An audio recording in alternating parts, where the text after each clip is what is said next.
Hello and welcome to Banned Books Conversations, where radical readers discuss prohibited prose. I'm your host, Tonya Todd. Banned books are literary works that have been removed from a library shelf or school curriculum. Over the course of Banned Books Week, this series will cover 7 different banned books, the reasons they were banned, and the value in reading them. Today's book is This One Summer, written and illustrated by cousins Mariko and Jillian Tamaki. I should warn you, there may be spoilers ahead, but before we get into that, let's meet our guests. Welcome, everyone. Please tell us a bit about yourselves and, just who you are and what is it you do. And we'll start with Brenna. Hi, everybody. I am Brenna Thummler. I am the author of the Sheets series from Oni Press. I've been doing graphic novels for about like 7, 8 years now, and I reside in Pennsylvania. And yeah, that's a little bit about me. And Veronica?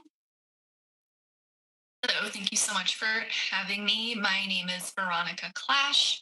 I am primarily short format writer, anything from flash fiction to personal essays, articles, etc. I am also the associate editor for OK Donkey magazine. So that's what I do. And my brother, Tony. Hello, Wonder Twin. I'm Tony Farina. I'm a podcaster. I'm a writer. My novel, Welcome to Mansfield, is out now. I am a teacher. I'm excited to be here. This is super geeky, exciting fun. Thanks for having me, friend. Well, we'll start with you. What is it about the banned books conversation that interests you? Well, it's super important to me as an English teacher, obviously, as a reader, as a writer. These are things that matter. And anytime you want to take something away from somebody, it's almost always fear. And I think what you did last year and what you're continuing to do this year and why we have to continue to have the conversation outside of Banned Books Week, but year round, is just to ask the question, what are we doing? Why are we doing this? And when I told people I'm coming on again this year to do it this, we did 1984 last year. We're doing this. People are like, well, 1984, but this one summer. They're like, what were people thinking? So it'll be good. But I think it's important because if anybody asks that question, what are you doing? Why is that book being banned? We need to address it. So it's just important to have the conversation and just say, what are people scared of? Yeah. How about you, Brenna? Yeah, like as an author, you're always questioning and kind of scared of what you can put into your books. It's important to include diverse voices and talk about mental health issues and the reasons why books are getting banned these days. And you hear people say, "Oh, it's good to get your book banned because more people are buying it," but then it's not good for the readers. Like the accessibility of people in schools and libraries when these books are taken away from them, it might sell better in certain areas, but then it becomes up to the parents to get the books to the kids, and are the parents going to do that? So it's a scary thing for young readers who should be reading these kind of books. Hmm. How about you, Veronica? Yeah, what both folks were saying, definitely, I feel that as well. And in addition, I think, like with any conversation that can be a little controversial, part of it is bringing awareness to the topic. I think a lot of folks, the books that you are discussing during this series, some of them are very notoriously banned, some less. So I think it's important to have that conversation on both fronts of like, hey, you might not be aware this is what's being banned, this is what's being done, these are the types of books that folks are making the decision that your children can't read, and they're making that decision for you. Are you okay with that? I think that's definitely an important part of the conversation that I'm excited to be a part of. Well, we'll start with you this time. Have you ever had an experience with a book that offended you? And if so, how did that affect you? I think when we talked last time, I had brought up Fear and Loathing in Las Vegas. Besides that, I don't think I've ever had an experience with a book that has personally offended me. I think a lot of that has to do with more recently the level of curation that I have when it comes to the media that I consume. I have become very, very selective in what I allow into my life because there's just so much out there that we are bombarded with constantly that I feel a certain protectiveness over my time and how I want to spend it. So if a book has been recommended to me by someone who I trust, I'm a lot more likely to engage with it. So that's the type of media that I'm choosing these days. So it makes it a lot easier to avoid media that would offend me. And for those who maybe didn't catch last year, why did Fear and Loathing in Las Vegas offend you? They need to go back and listen to that episode because it's fantastic. But Fear and Loathing stylistically has a lot of issues for me, though it was very groundbreaking, created a whole new type of journalism. There was a lot of hostility towards women, a lot of hostility towards hospitality workers. And as a former hospitality worker, I took great offense at the very cavalier way that the author was describing holding a knife to a waitress's throat and essentially physically abusing a housekeeper. So those are things that I don't need in my reading for pleasure. How about you, Brenna? I can't say for certain if a book has offended me personally. I think it's kind of a matter of me trying to distance myself from the characters themselves. So there have been, of course, moments in books that I've read that I felt a little uncomfortable, maybe, but if I force myself to think of it as somebody else's story and not my own, it's definitely helped. I think that there's this fine line between something okay for a writer to say versus I'm creating this character. I'm not creating a character who you should like, but I'm creating a character that maybe exists. And so kind of distinguishing between like, oh, I should be respecting this voice versus this is just a voice that's different and it's okay to dislike this person versus them actually offending me. That's a good point. How about you, Tony? Yeah, I would say to piggyback off that, first of all, the Fear and Loathing thing, keep in mind that accidentally created part of the QAnon crazy conspiracy theory. And again, we still shouldn't ban Fear and Loathing, but people read that. And that's where the whole adrenaline of children is coming from that book, a joke that he made offhandedly in that book. So that always blows my mind. I'm glad you brought it up because, like, it's a book. It's not real. People underestimate. He was on all the drugs too. But yeah, so for me, What's that? yeah, all of them at the same time. For me, it's a matter of to piggyback off what Brenna was saying. There's definitely books I've put down because I'm like, this isn't for me. I feel it's glamorizing or glorifying something that I dislike.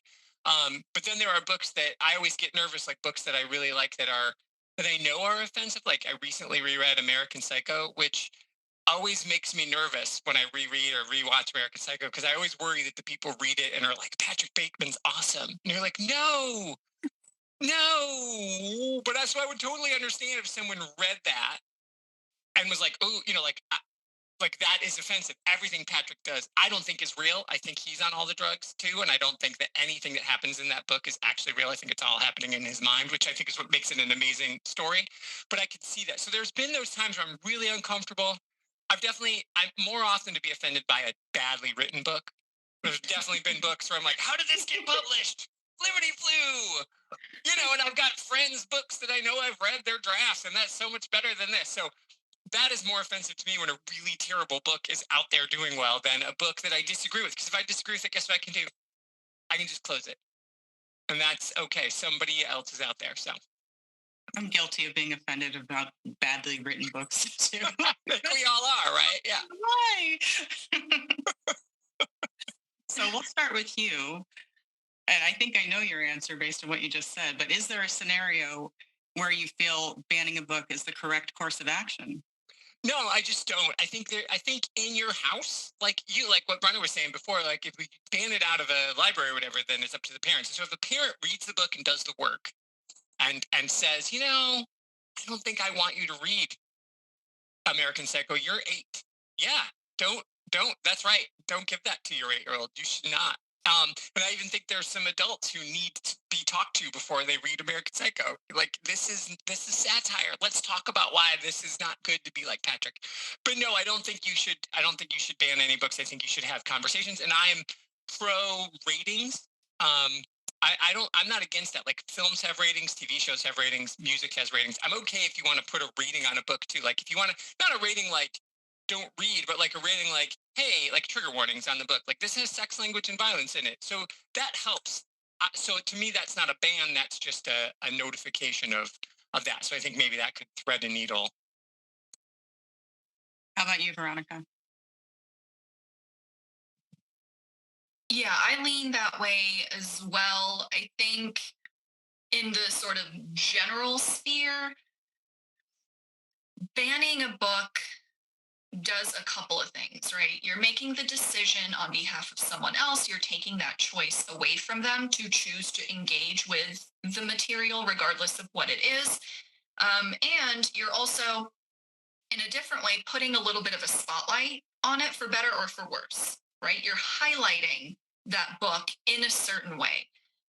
And I think it just becomes really tricky when you're making those types of decisions of who's making that type of decision, what is the motivation behind it.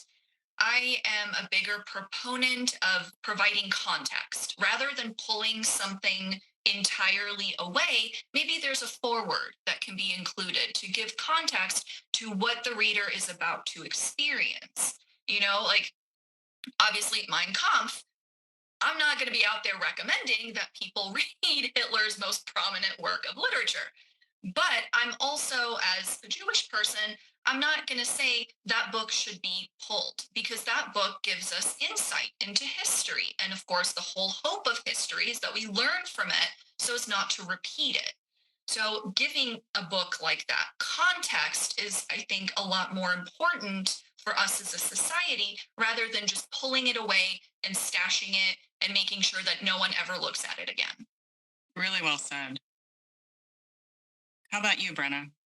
Yeah, I mean, Tony and Veronica pretty much summed it up. It's all about the conversations we have about these books. I think that if we leave any concept in the dark and don't talk about it, that's dangerous. And so allowing students the opportunity to read about all ideas and discuss them the right way is what's key.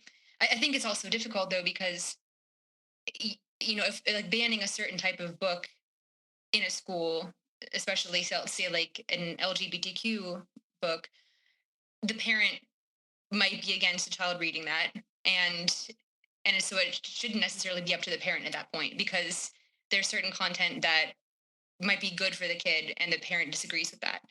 So yeah, I mean, generally, I agree, banning should not happen ever. And I think that if there wasn't kind of just a warning, like, here is the content that is in this book, parents might be able to have a say on certain content, content that shouldn't be for kids. But there's got to be some way for these kids, with parents preventing them from reading the concepts they need to read about. There needs to be a way for these kids to get these books. Kids who maybe don't see themselves represented anywhere else. And then now the one place where they can get it is the library, and they're being told, no, not there either. Exactly. So we'll start with Veronica on this one. How does the concept of the slippery slope fit in with the desire to ban books?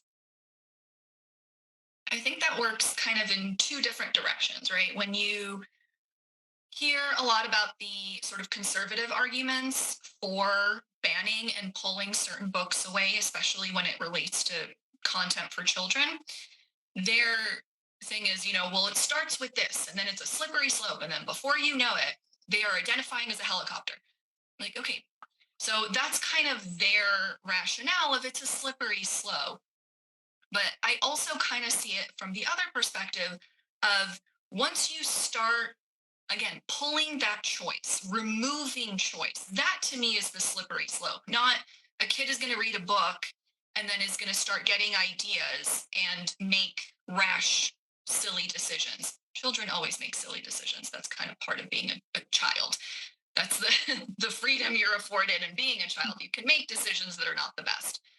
But the idea of adults taking choice away from other adults too, right? Because it's not just, well, my child should not be exposed to this. It's no children should be exposed to this. And then you're taking away the choice of other parents to parent the way that they feel is appropriate. You're making that decision for them. And where does that end? Right? That to me is the slippery slope of when you start pulling decisions away from people, where does it end? And why are you the person who gets to make that decision? Brenna. Yeah, people seem to claim that, some book with content they don't want their kids to read is going to lead to worse things. I mean, books are powerful, but they're not that powerful. Like, the reader still has so much authority over what they're reading and what they're absorbing. It's in the reader's hands. And like Tony mentioned before, you have the power to close the book.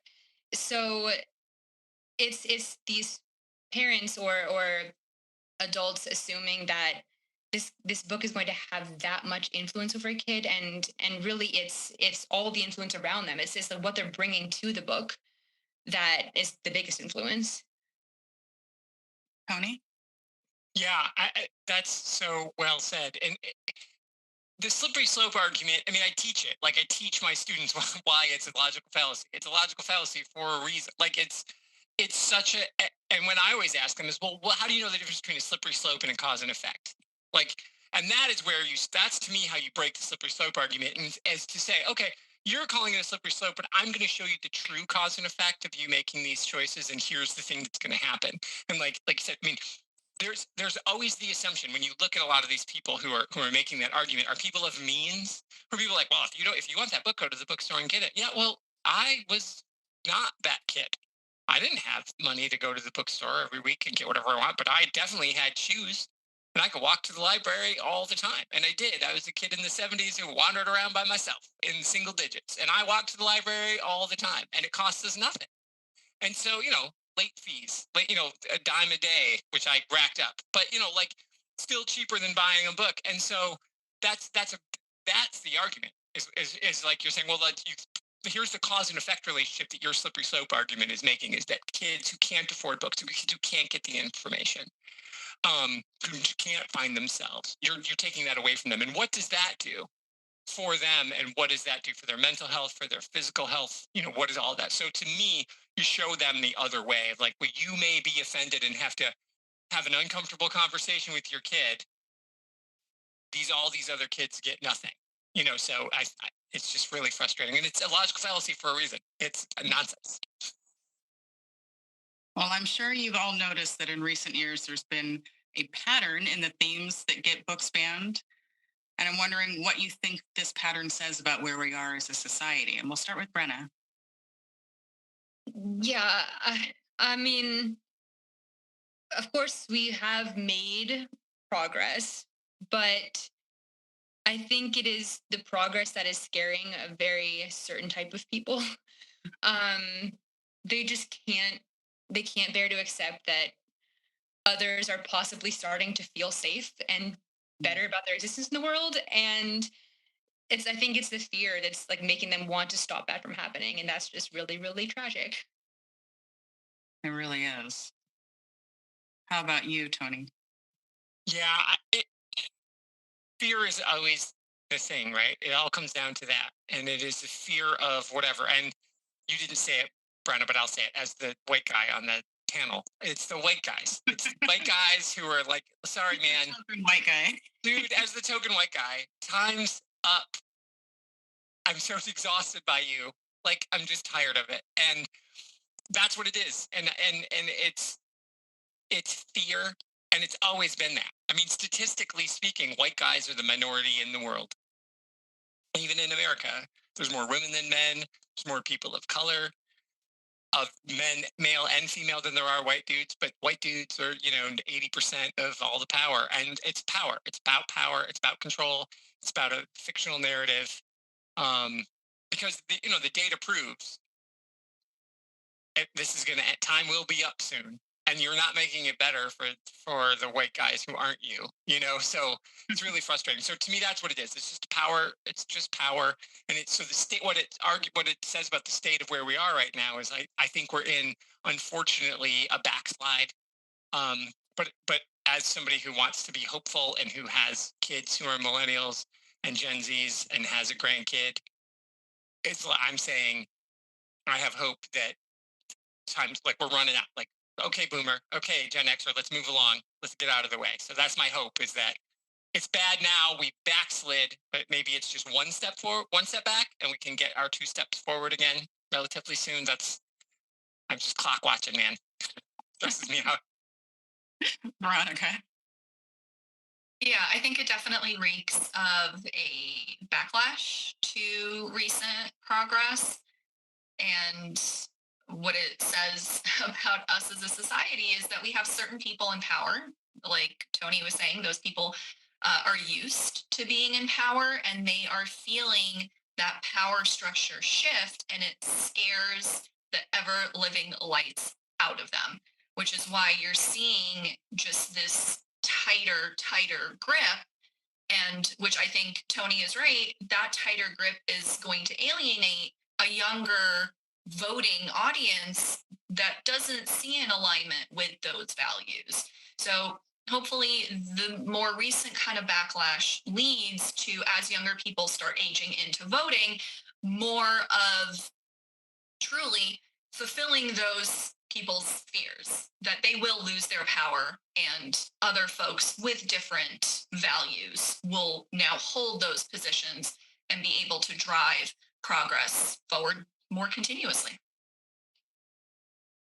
So, Tony, we'll start with you because you're our resident teacher here. You're not just the designated white guy, you're the designated teacher. Thank you. I appreciate that. Yeah. Also designated white guy in this conversation. Happy to be here. Thanks for including me.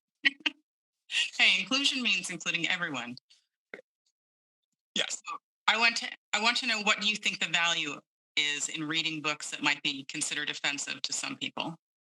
Yeah, I mean, it's books are the windows to the rest of the world where we don't live. Books are empathy machines. And so if you are offended by something, you can have a conversation with yourself or your partner or whomever is around, like, why did that hurt my feelings? Why did I feel uncomfortable about that? So it's important to do that. When you grow up, wherever you grew up, we all grew up where we did, different parts of the country, different sized towns, big cities, small whatevers, but we don't get the opportunity to see the world. So when you read a book, you get the real chance to see everything. So for me, you want to read the stuff that makes you uncomfortable, and then you can have the conversation about what it is. And and again, what Brenna said is true. If somebody says, "Oh, that book is banned, we want to check it out," it is true that does happen, and I know I am guilty of being like, "Oh, what? Why?" I want to know why. And sometimes I'm like, "Oh, that is super offensive," but still would defend the right for it to exist. But the only way I can know is to educate myself. Education is everything. Shocking that I said that, I know. Yes. Veronica. Kind of a combination of what Tony was saying and what Brenna touched on earlier. There is value in that separation of, yes, the character is doing something awful, but this doesn't necessarily mean this is an extension of what the author feels or the author thinks. This is the author trying to illustrate something. And I think it's important, if you're encountering any sort of media literature that's making you uncomfortable, it's important to interrogate what's behind that discomfort. Is this something that truly offends you, that goes counter to your values? And so, what does it mean to engage with that piece of literature, with that piece of media? Is it pushing you outside of your comfort zone in a good way? Is it introducing you to things that you might have not thought of before? Or is it offensive in a very sort of racial, anti-Semitic kind of way? And if so, again, is it the author saying this is the way to be, this is the way to think? Or is the author trying to say something else through the vehicle of a character or through the vehicle of plot? So, and like Tony said at the beginning, you can always walk away, right? No one, again, unless of course it's an assigned book at school, no one is forcing you to read anything. You could always close the book and walk away But I do think it's important to first interrogate what is causing the discomfort and go a little deeper. Yeah, that's a good point. How about you, Brenna? Yeah, kind of building on what Veronica said, if I think if a book is offending somebody, more than likely, at least, just sort of challenging their perspective on something. And if they're that afraid that there's that big of a threat to their perspective, they probably have a bad perspective in the first place. Um, I think they have to realize that, like I said, a book does not have that much power to change them if they don't let it, and they're under no obligation to change their perspective ultimately. Uh, so yeah, I think we definitely should be willing to read so-called offensive books, if only to just be introduced to like ideas and opinions that are different than our own. So we're all I storytellers. have like a quick thing to add to that. And also the word offensive, it's not like a universal thing, right? What might be offensive to me might not be offensive to someone else. So if you're uncomfortable, again, coming out and saying, well, this made me uncomfortable, so no one should read it. Well, it made you uncomfortable Right. because of your particular experiences, your particular background. There's no need to be prescriptive with what other people are willing or wanting to engage with if it's something that you don't want to engage with. Excellent point. So I'm curious what effect an author's intentionality versus the reader's interpretation should have when discussing book bans. And we will start with Veronica. I've been thinking a lot about intentionality as a writer. You want to, like Brenna was saying earlier, you want to be aware of what you're putting on the page. What are your intentions behind creating that character? What are your intentions with that line of dialogue, with this scene? What are you trying to convey? What are you trying to tell the reader? And obviously, as a writer, I have control, a certain amount of control over that, but it's limited, right? My intention for what is on the page, as soon as it's on there and it's published and it's out there, then it's out of my control, right? People can interpret things a million different ways that I didn't anticipate. So I think it is important to understand the author's intention and what they're trying to accomplish before skewering or before kind of deciding unilaterally, well, we can't engage with their work anymore because they had a character say this or do this. Like, okay, but is there a purpose here? And as a writer, that's the question that I ask myself before putting something on the page. So I think intentionality is really important. Is the intention to try to push you out of your comfort zone, to make a point about something horrifying? Or is the intention just to get a rise out of the reader because the author knows this is a controversial word or a controversial statement?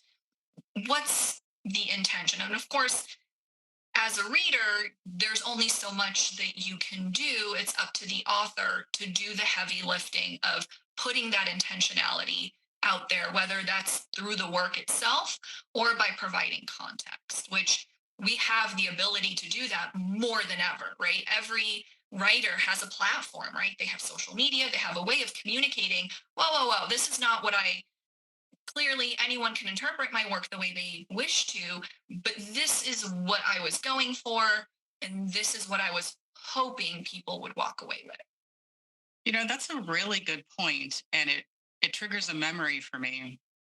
Years ago, during the Las Vegas Writers Conference, they have this event called First Page Reads, and so just the first page is read for a panel of editors and literary agents, and what they do is they raise their hand when they would reach the point where they would no longer continue reading this piece as or taking it into consideration.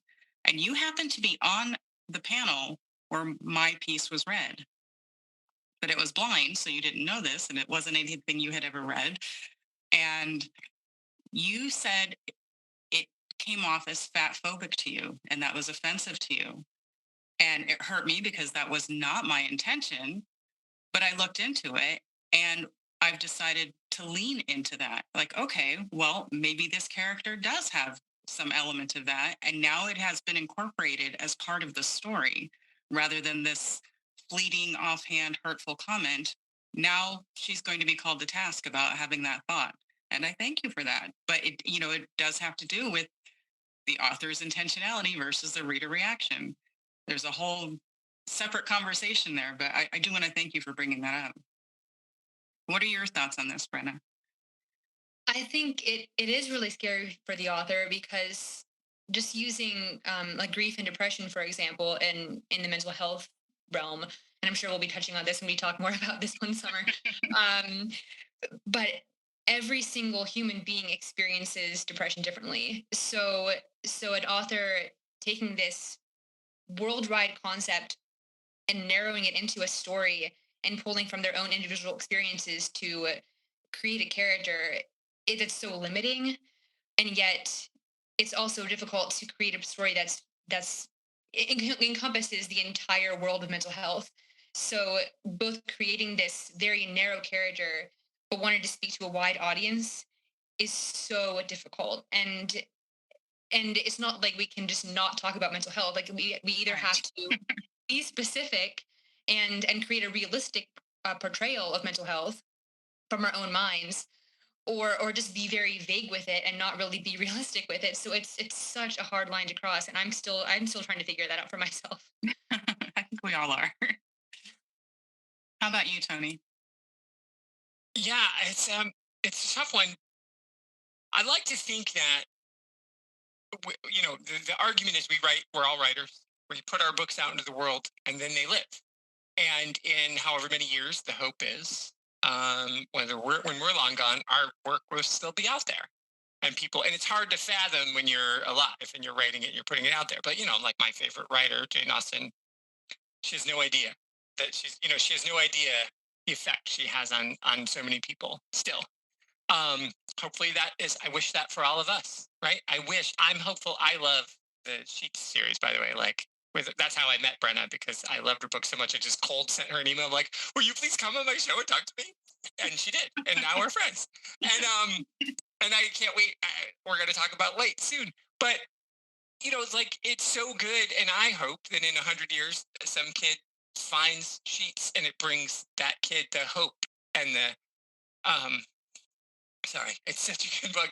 It gives that kid what she needs, because she sees herself in that story. And so for me, like, Brenna told the story that Brenna wants to tell.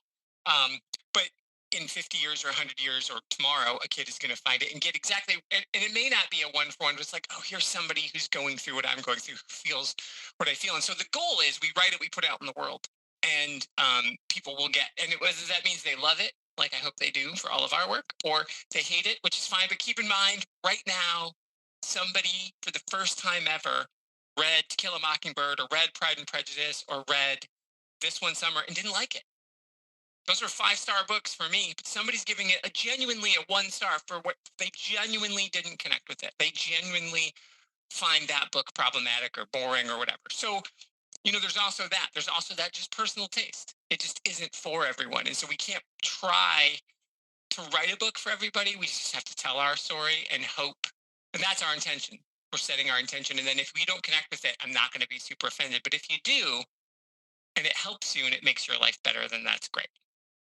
Yeah, and I think on top of that, the more books that are available that discuss a certain subject, the more choices a reader will have to find something that they connect with. So if we can just get everybody writing about depression, there's got to be enough books that connect with the kid who's seeking the story that relates to them. Really good point. Just to add to that too, with intentionality, I know there's a lot of discussion of like, well, I never intended to offend. That's why, going back to Tony's point, education is so important. If you're going to write about an experience outside of your own, if you're going to include a character that is going to say something that is offensive to folks, that has a statement or a phrase or a word that has a history, as someone, as a writer, it is your responsibility to educate yourself. so that you can't just hide behind, well, I didn't intend to offend. But so what are you doing? What's the work that you're putting to actively be anti-racist, to actively fight these types of things? We can't just hide behind intentions.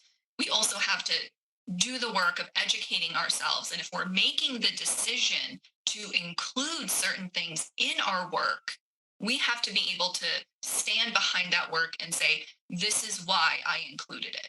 And this is why I think it's important. And this is why it's not for everyone.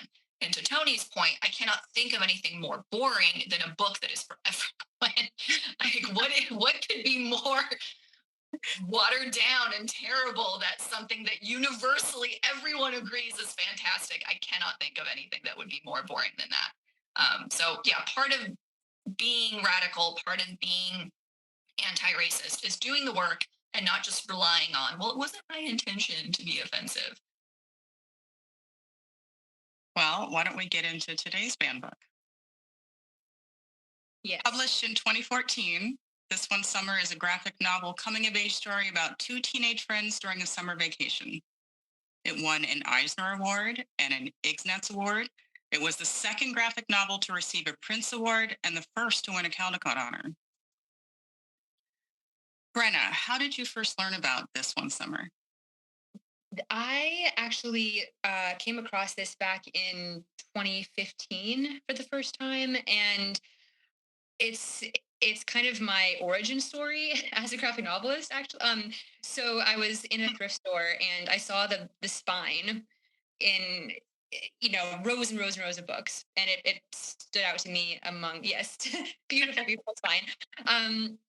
And I pulled it off the shelf, and I had never read a graphic novel before. I opened it up and I saw that it was a graphic novel, and I was really disappointed because I didn't think I was going to enjoy reading it. But the illustrations were so beautiful that I bought it because it was like $3 thrift store price. Should have been way more because it was just, I read it all in one night. It was incredibly beautiful. I had no idea that it had been banned. I don't know when it was banned. It's But been banned multiple times throughout the years and challenged, definitely. yeah, but I was unaware of that ban at the time of reading it. I just loved it. That was my only emotion. So I just want to touch a little bit. You said this is your origin story. How did that influence what you do? I read it a month before I was asked to work on my very first graphic novel, which was Anne of Green Gables. And I feel like if I hadn't had found This One Summer, I wouldn't have had exposure to graphic novels, and I wouldn't have known how much I loved it. And I wouldn't have said yes to working on the project. So I feel like Jillian and Mariko were talking to me and saying, "You're going to love it. Just do it." That's magical. What timing. I know. How about you, Veronica? How'd you first learn about it? How do you follow up that? I mean, my goodness. I was not aware of this graphic novel before receiving an email from Tonya that was like, hey, these are the banned books I'm planning to do. And I was like, ooh, I read through the list and I was like, this is what I resonate with a lot. I grew up reading comic books in Israel, so Israeli comic books. So graphic novels, comic books were a big part of my childhood. So I was like, that would be a fun thing to revisit, that type of literature. So yeah, I was excited to talk about it. Tony? Yeah. First of all, that's why I begged. I was so glad that we could work this because I knew that story about Brenna. So I'm so excited that everybody gets to hear it. Ah, so cool. When you put this on the list, I was like, I got over here. This was like the second book I ever got from NetGalley. So NetGalley is a thing where you can get arcs. And as a comic book nerd and comic book reviewer and comic book everything my whole life, when I first signed up for NetGalley back in 2014, this is the second book I ever requested, and they gave it to me. And I was like, what, this is a thing where they're just giving you books early? And all you got to do is write positive reviews about them or write any review. And I got this, and they sent it to me, and I read it in one sitting. And I knew who Mariko was because I'm a nerd. But boy, good God, this is just perfect. And so, so I've read it multiple times over the year. I read it again yesterday in preparation for today. And yeah, so that's it. So it was just there. I saw the cover. I was like, oh, you're giving me books. And that was it. So before it even came out, I got an arc and have been hooked ever since. Well, you kind of already answered this, but prior to reading the book, what elements attracted your attention? Oh, yeah. I mean, it's a graphic novel. I knew who Mariko was. And again, books, you say that we are writers, and of course, Brenna draws her own covers as a graphic novelist, but like when they say, and her covers are beautiful. And when you log into Hoopla Digital, everybody, you see Brenna's cover as one of the background pictures on Hoopla Digital. Sheets is right there because they know books covers sell books. It's right there. They're not stupid. And this cover is spectacular. Are you kidding me? I mean, look at that. Brenna saw this fine. I saw this cover. I was like, everything you need to know is happening here. You can tell, we don't see Wendy's head. We don't know her name yet.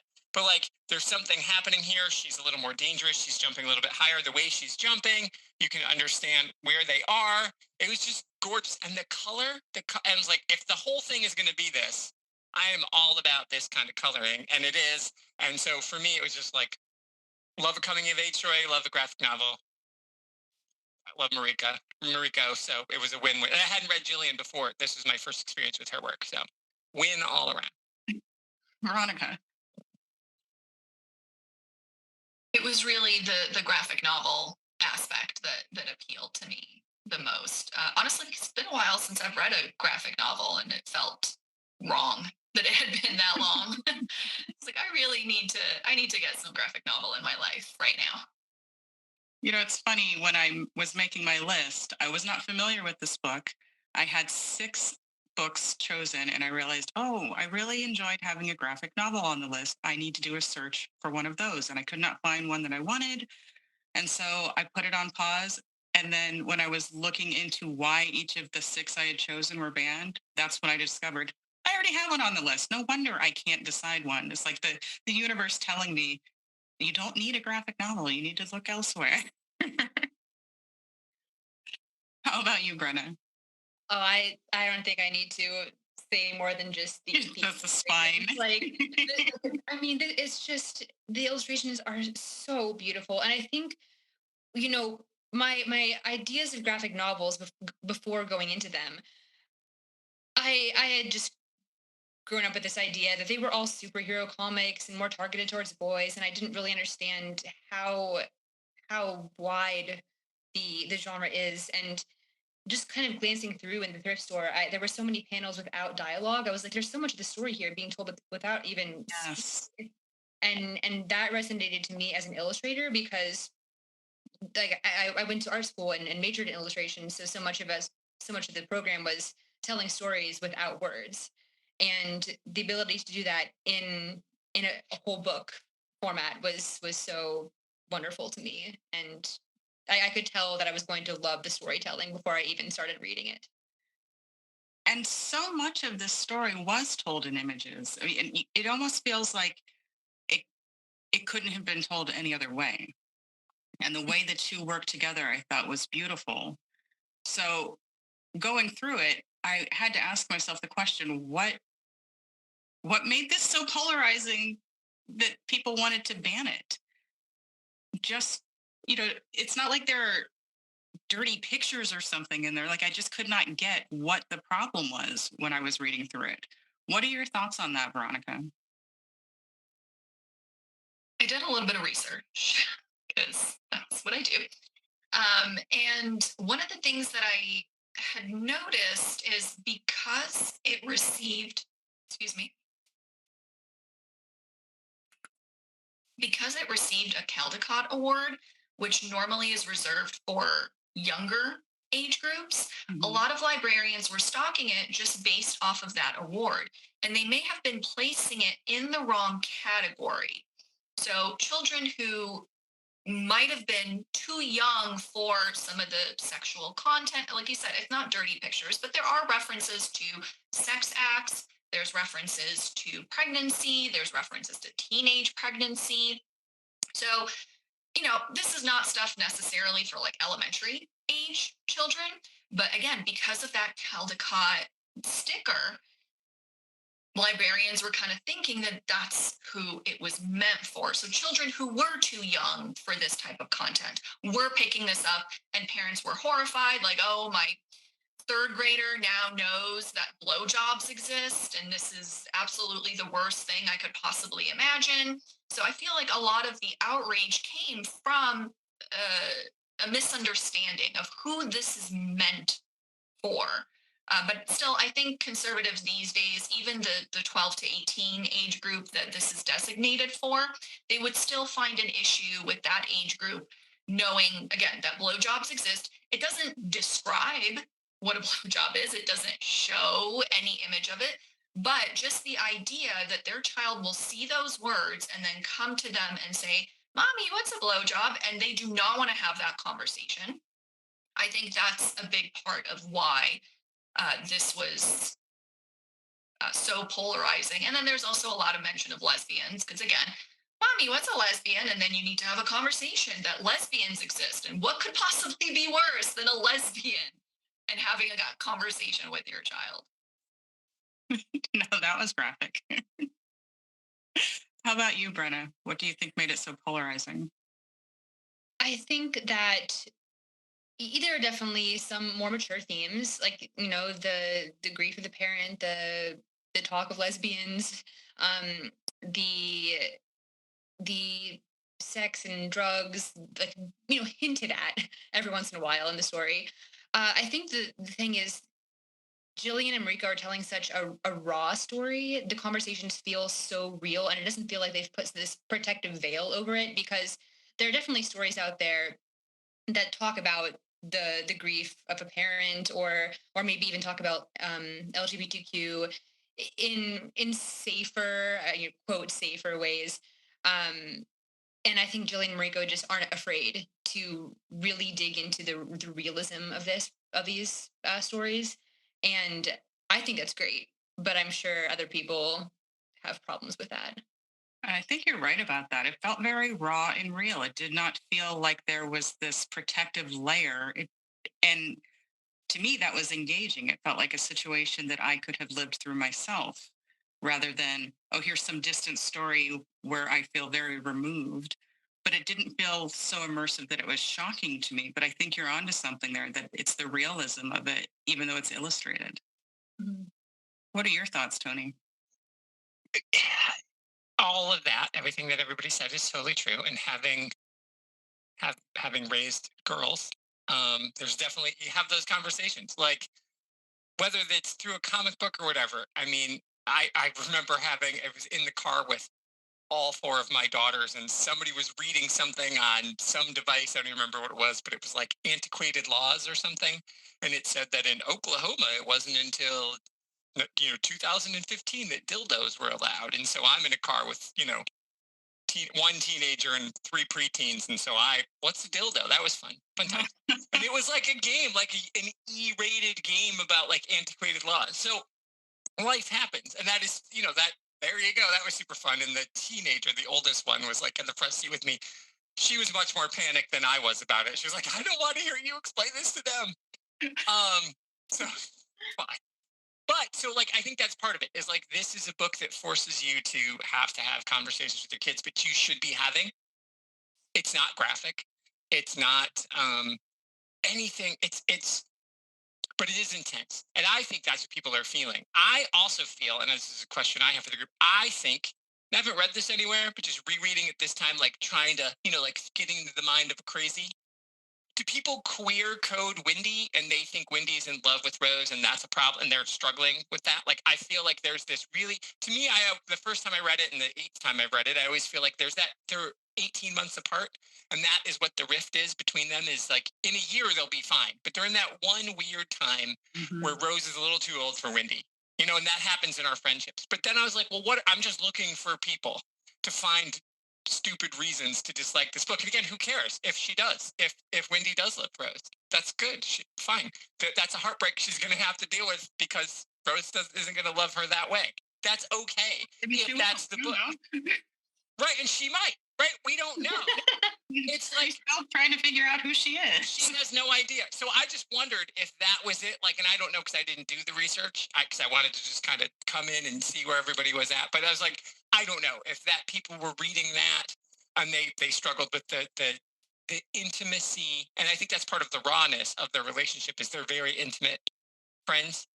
They only see each other these 2 months a year, and they're so close, and they like instantly tell each other everything and all the talks about, and like even the last line, boobs would be awesome. Like that's the end of it's like they're such good friends and they're so intimate that I think that freaks people out. That idea of like whether it's platonic or whether it's romantic, whatever. So I just didn't know if there was some queer coding going on, and of course that's on that person. So I don't know. I wondered if that was there or not. You may be onto something because when I was reading through it, I kept expecting something like maybe a kiss or something or a curiosity to happen between them because I'm searching for just some reason that this is banned. Like, and I don't think that's a reason to ban it, but I know that that is the reason people do ban things. And when that didn't happen, I was like, what is the big deal with it? I mean, I have read a lot of banned books, and sometimes it's like, oh, I guess I can see how this might offend someone who's very small minded. But this one, I struggled to find what was so terribly offensive that they would actually ban it. I can understand you not wanting your particular child, okay, but not to the point where you're going to make a big stink about it. But you may be on to maybe if someone is reading it and they are queer and they are seeing the signs, oh no, if they are closeted and they don't want to put that out in the world, you very well may be right there, Tony.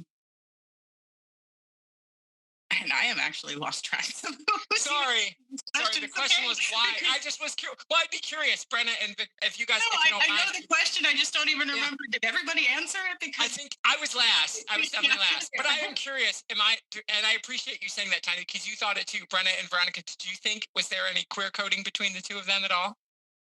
I did not pick up on that necessarily, but like, okay, I need to explain something really quick. My graphic novel Anne of Green Gables was recently challenged because of an illustrated scene of Diana and Anne standing together by a tree holding hands as they think they're going to part forever. And the person who was complaining about this was saying that they're clearly lesbians and they wanted it banned. Wow. And I that's all it takes to be a lesbian, huh? Yeah. So I think people just want to find problems with it. Like, I wouldn't be surprised if people saw Wendy and Rose having like this budding relationship. I don't think you have to. I think if that's what you're reading, like it's a personal interpretation, that's great. If that's how you want to read it, fantastic. Also, why are people so afraid of close friendship? I don't know. I am so close with all my female friends. We hold hands and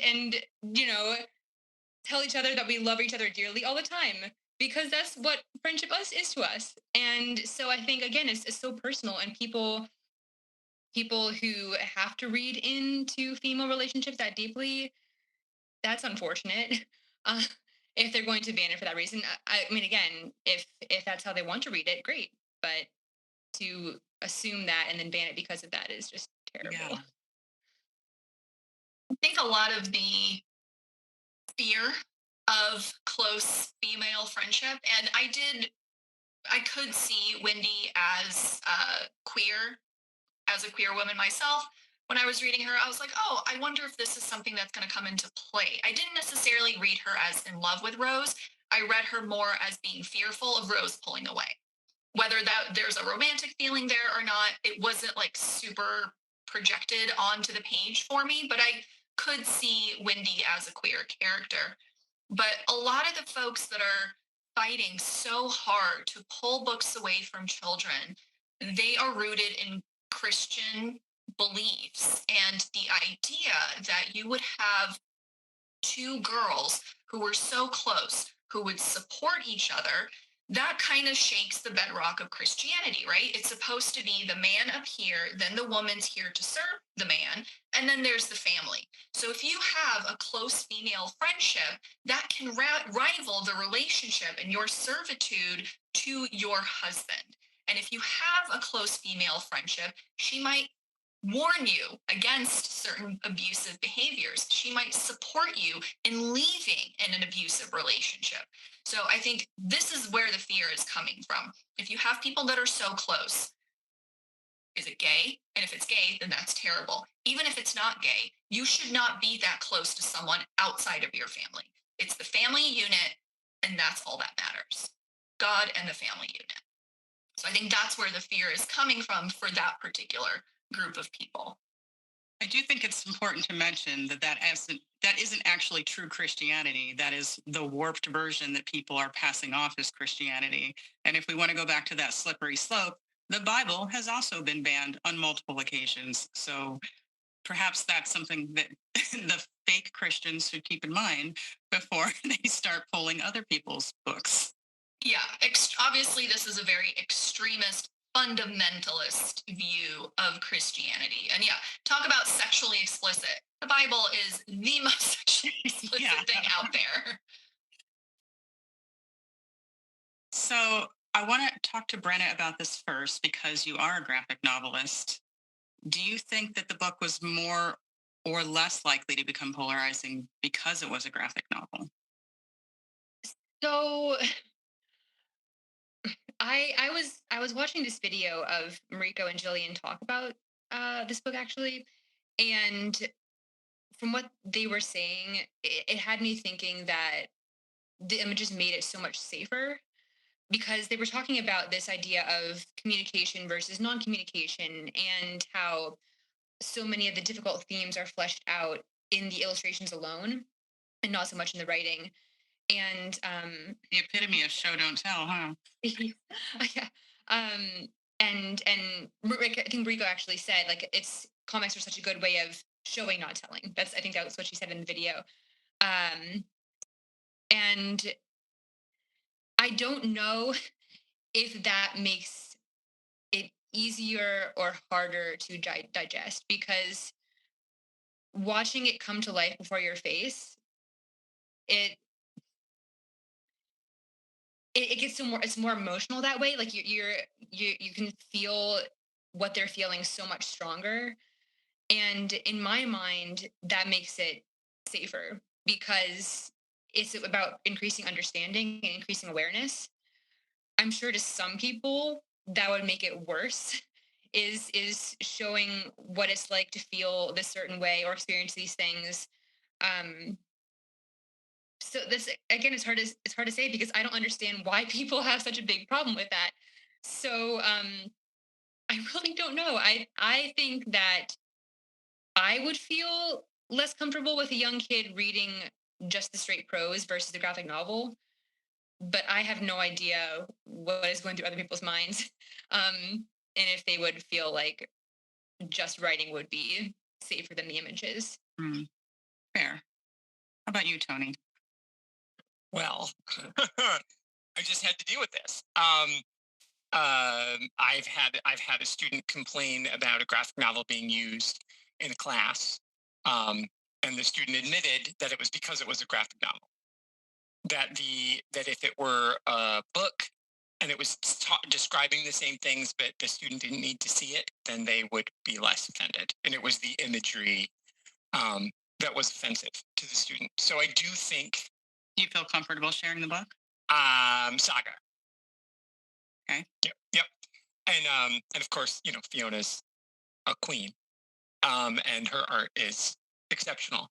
But yeah, it was a conversation, and ultimately, I resolved the situation in the way that I had to, and I can't get into any more of that legally. But I can say that it came up, and that was specifically at the student, and it's not the only time. And I've used Decelerate Blue in class, and that book, spoiler alert, ends with two girls kissing, and I've had people be like, "What the hell?" I know, shock. Oh no, two girls kissing. And I was like, one of them is murdered and the other one commits suicide, but you're more upset about the kissing, huh? Okay. I'm upset about the spoilers. I know you are, sorry, but it was to prove the point. But it's like, that is the thing. It is so crazy to me. So I do think it is the images. I do think that it's the seeing of the thing that does make it more polarizing, because people say, like, and I don't get it, because to me, I'm with Brenna. I'm like, I think like sometimes the images make it softer. It makes it, going back to your question about intentionality, we're seeing the artist's intention there. Like, it's harder to misinterpret what exactly I wanted you to see. And again, this isn't a graphic book in any way, shape, or form. I mean, like, it's intense. The place where the dud lives and like his neighborhood is pretty intense, and it's graphic, and it seems like it's not necessarily the safest place for people to be, and it's full of detritus. But that's not graphic. I mean, you don't see anybody like step on a needle. Like, there's no, like, it doesn't turn into Alien. There's no chest bursters. I don't understand. So yeah, I do think that would just be misleading too, because graphic has certain implications. It's true. In this sense, it just means drawn. It just means drawn. Yeah, yeah. The number of times people have asked me if I draw like graphic novels, meaning imagery in novels, or like violent novels, is insane. The term graphic is always open to interpretation. We covered genderqueer last year, and to say the phrase "a graphic memoir," it just sounds it sounds different from what it actually is. So it's just drawn. That's all. It's images. Veronica. I feel like a lot of it has to do with the overall perception of graphic novels for the population at large. I feel like, sadly, most folks don't really understand, like we were just talking about, they don't understand what a graphic novel is. And so in their mind, it's pictures. Well, pictures, that's for kids. That's for, like a picture book. That's what a graphic novel is. It's like, well, no, that's not the same thing.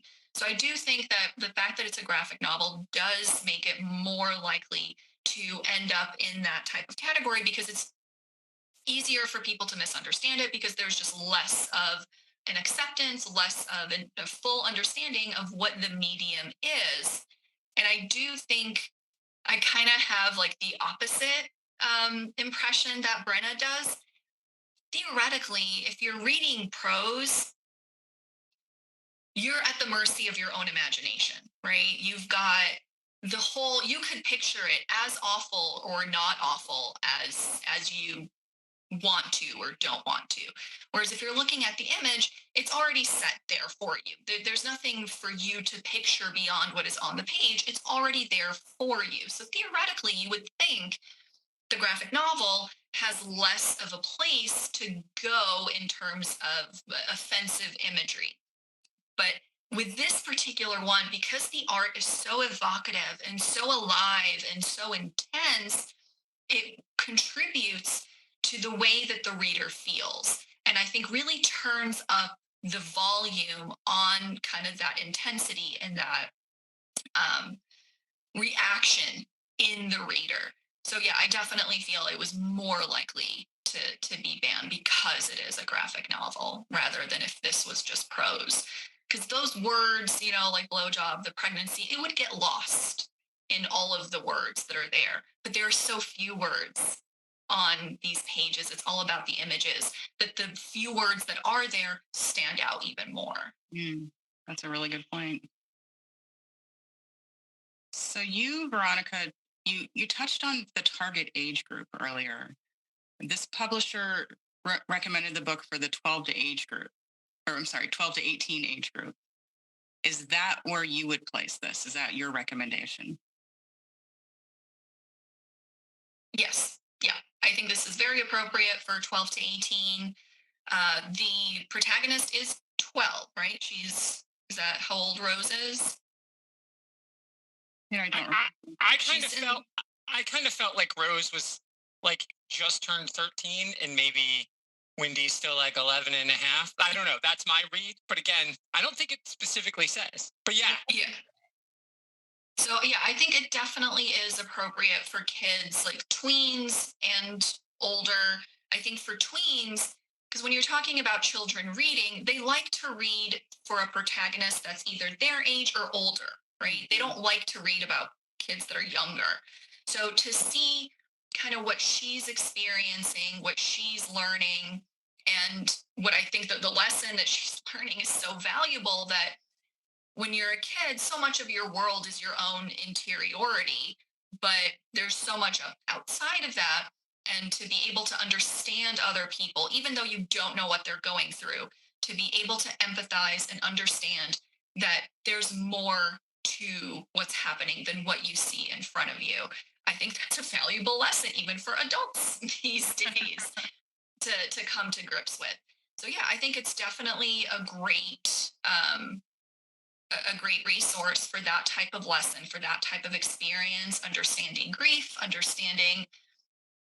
I think a lot of kids go through rough times with their families, right? Like your parents are fighting, and there's something that they're not talking about to you, right? They're talking about it with each other. And sometimes they're yelling about it with each other, but you're not brought into that conversation as a child. And I think that's something that's so relatable. And to see it, like Brenna was saying before, so unsanitized, so raw on the page is a really valuable thing for a child to be like, okay, yes, this is an experience I can relate to. This is something that I can understand. So yeah, I think that age group is beyond appropriate. And don't you think there's also a value to adults reading this so they see that, okay, they're not telling this child what is happening, but she's still very much affected by it. She's still aware enough to see the tension and the consequences of whatever this thing is. So though the parents have made the decision, okay, we're not going to make this her problem, it's still her problem. And not knowing kind of adds to it. It's the whole, now I have no idea what's going on. Imagine what this child is thinking about what is going on between her parents because they didn't tell her. And I'm not saying that they should have. Maybe they should have done a better job of hiding it from her. But it's kind of impossible when you're all together like that. So what about you, Brenna? What would you recommend as the age for this? I agree. I think 12 to 18 is perfectly fine. I was speaking to a school at one point, back when I was living in Kansas City, and I was kind of talking to the kids about what graphic novels they liked, and I had mentioned this one summer, not expecting anyone to really know it. The kids were in fifth grade, and this one girl excitedly raised her hand. She was like, "That's my favorite graphic novel," and that's, it's age 10 or 11, and so certain kids it's definitely going to resonate with. Maybe others it won't, Mhm. but all readers read on different levels, and I think I think the age ranges are always just a start. Like any book with an age range is not necessarily completely accurate to who is reading this book. So 12 to 18 as a basis, and then maybe 12-year-olds won't resonate with it, but clearly a 10-year-old might be. Right. So it's really, it has to be taken loosely, the age ranges. Tony? Yeah, I agree. And like I said from the beginning, I do think it's important to have a rating system and to do whatever. Like I do think that like the film rating system isn't good enough. Like the way they do it in the UK with a 12 and a 14 and a 16. Like it makes a little more sense than us like PG-13. Like James Bond can kill 1 million people and it's PG-13, and then Gold. Like Austin Powers is also PG-13. Like those are different experiences for the viewer, right? But they're both somehow PG-13, and I don't understand that. And So yeah, Jaws 12. is PG. What's that? Jaws is PG. Jaws is PG, as was Airplane. So let's just wrap our minds around all of that. Um, yeah. So that is well said, friend. That is totally true. So yeah, 12 to 18. I agree with what Brenna said. It's a start. Um, where is your kid? Know the kid. The librarian, the teacher, the parent knows your kid. I was a young reader, so therefore I was reading young. Like I read, Of Mice and Men when I was 10. I read Catcher in the Rye when I was 9. I read, like, you read what you read. This book would have been amazing. And again, like you talk about, Brenna, that 10-year-old, there's something about this book. The reason it's her favorite graphic novel is because there's an experience here that she gets, whether she resonates with Rose, whether she resonates with Wendy, because they're both going through some stuff, right? Whether they've got like a brother like Duncan or they've got a sister like Sarah, like something here is happening. Or they're just like, God, it's beautiful. Like we all think, and they're like, it's gorgeous. And I just want to look at it forever. And it's amazing. Even if you couldn't read the words, even if you were illiterate and couldn't read English or couldn't read English, you could read this book and love it. Right. So it is just a starting range. And to say, I mean, I would put it in the YA room at my library, which is where this copy is. It's this one that I have right here is from the YA. It's got to keep checking books out from the library, right? Is in YA. I think that's where it belongs. But I wouldn't, if I saw a 9-year-old wandering in there and grabbing it, I wouldn't, tackle her in any stretch of the imagination. So what are the reasons that people should pick up this book? What lessons can be learned from it? Brenna. I think one thing I wanted to speak to is, despite everything we've been saying, it is so safe in the way it portrays the exposure to the issues. So everything uh, Rose knows is, I don't know, I guess like what she's experiencing is so limited. Like we see her kind of pass through these issues and not ever really get the full story. And it's kind of like we are experiencing what it is like to be a young teen and not fully understanding what is all happening, but still being exposed to it. And honestly, that lack of awareness is kind of the scariest thing, like not knowing why certain things are happening. To me, that's the scariest part of this book is just the lack of full clarity. But that is so resonant to what it is like to be that age and not fully know what's going on. And I think for kids to be able to experience that, to be able to know what it feels like to, oh my gosh, yes, I know I'm experiencing very similar issues and I also don't really understand them fully. So I guess the reason for young people to pick up is that reason, but then also for older people to pick up is to like understand our own youth, like to if adults have children to realize like this is what it's like for them to go through the issues that we're having in adulthood. So it's just kind of it's just the understanding. It's sharing understanding without being too in your face about it. And that's how life is. How about you, Tony? Yeah, I mean, as I said earlier, books are empathy machines, and this is a big empathy generator. I The reason you would recommend someone to read this book is because there is stuff going on. It's like I do feel like I personally feel if there were a book two, which I'm glad there isn't, but Jillian and Mariko have a new book coming out this year, or like next month, so I can't wait. But the this book, if you're afraid, you're a kid and you're like, oh, I miss my friends, are they going to still like there's all kinds of different fears that are happening in this book that this can help you relate to. So I think regardless of your situation, whether you've got parents that are going through some stuff, whether you have you're not connecting with adults and kids aren't connecting, if the friends are, I mean, there's just so many things to feel empathy. So this is one of those read along books in my mind. Like, don't just give it to the kid. Like when I was a kid and had questions, my parents, uncomfortable Catholics, would be like, here's a book. And that was my whole thing. Figure it out on your own. And it wasn't like, here's a book, now let's go talk about the book that we just handed you. It was like, here's all the answers. And so I still feel that way, that all the answers are in books. So I feel like this book is a great read along. Like I can't wait for people that I know who have younger kids who can read this with their kids and be like, let's sit. You're 11. We're going to sit down and read this one summer this weekend, and then we're going to have a big this one summer party. And so to me, that's what it is. It's just an amazing bonding moment. Veronica. I love that. I love that so much. Because yeah, Tony's right. There is so much going on here for all of these characters.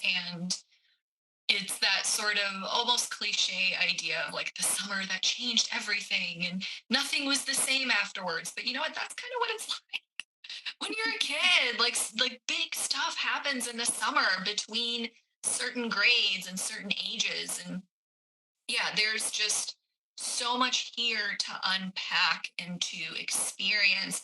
And I love the idea of parents going through this experience with their kid.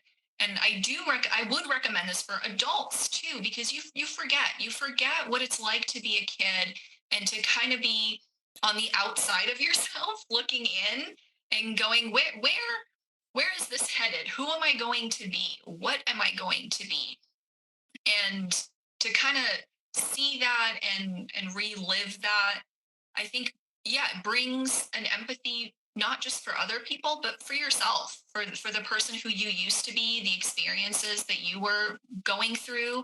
growing up and what they've led you to now. So yeah, everything that Tony was saying about this generating empathy and creating conversations for families. And I think this is a great way to have those difficult conversations in a way that you, the parent, can control, right? Because there's so much out there that parents are constantly trying to shield their children from, some of it very rightfully so. But this is a way to introduce difficult conversations and difficult concepts and topics in a way that allows you, the adult, to be the person providing the answers, not the internet, not, Jessica's older cousins, brothers, whatever. No, it's you. You are going to set the tone for your child on these very difficult thoughts and shepherd them and guide them through this process. So I think that would be a really beautiful thing for parents to do with their children. And I think that is a really beautiful place to end this. I love all of that. Before we wrap up, I do want to thank my sisters on the Femme On Collective for making space for all of this week. And I want to thank my wonderful guests for your thoughtful input. Veronica, where can people find you and support your work?